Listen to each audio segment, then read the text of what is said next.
Shared parental leave didn't exist when my oldest son was born, and I genuinely felt like I missed out a lot in the first certainly few months of his life while my wife was on maternity leave. So when our youngest was born in 2016, when he was about 4 months old, I decided that I wanted to take some shared parental leave. Now for me, the decision was relatively easy.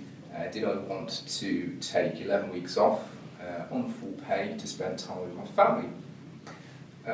For my wife, probably a slightly different set of challenges.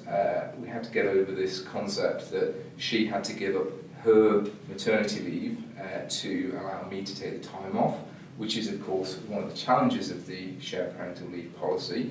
But once we'd got over that, no doubt she also had some concerns about whether I actually managed to look after both of our children every day of the week.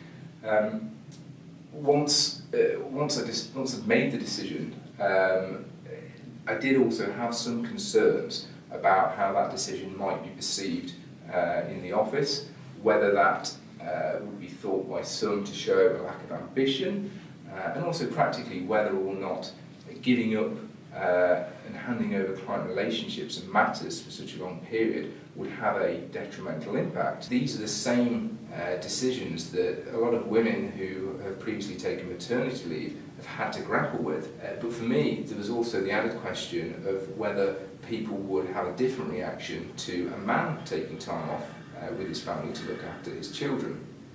But as soon as I discussed it with my team, I realised that I didn't need to worry. Everyone was incredibly supportive, and actually one of the biggest surprises was how supportive clients were of the decision and how interested they were in what I was doing. So on the first day of my shared parental leave, I strapped my son into the pushchair.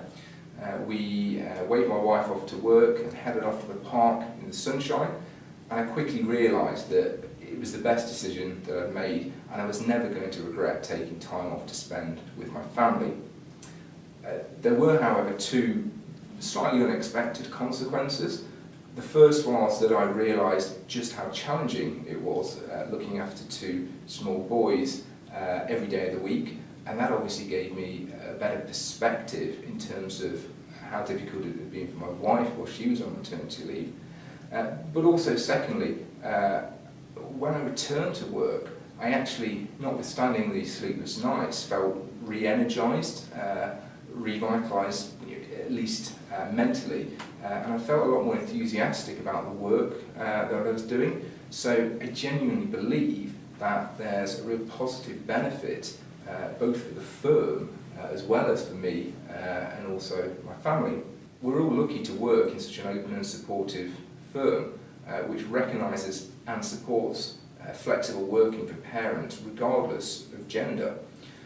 Now, obviously a decision whether or not to take shared parental leave is a very personal decision, but for me it was all about getting the right balance, both for me and for my family. If anyone's considering taking shared parental leave but has reservations, I would say wholeheartedly do it. You'll never regret it. You'll be surprised how supportive the firm is, you'll be surprised how supportive your colleagues are, and you'll be surprised how supportive your clients are. In my view at least, the key to achieving true equality is to change mindsets. So, be part of the solution.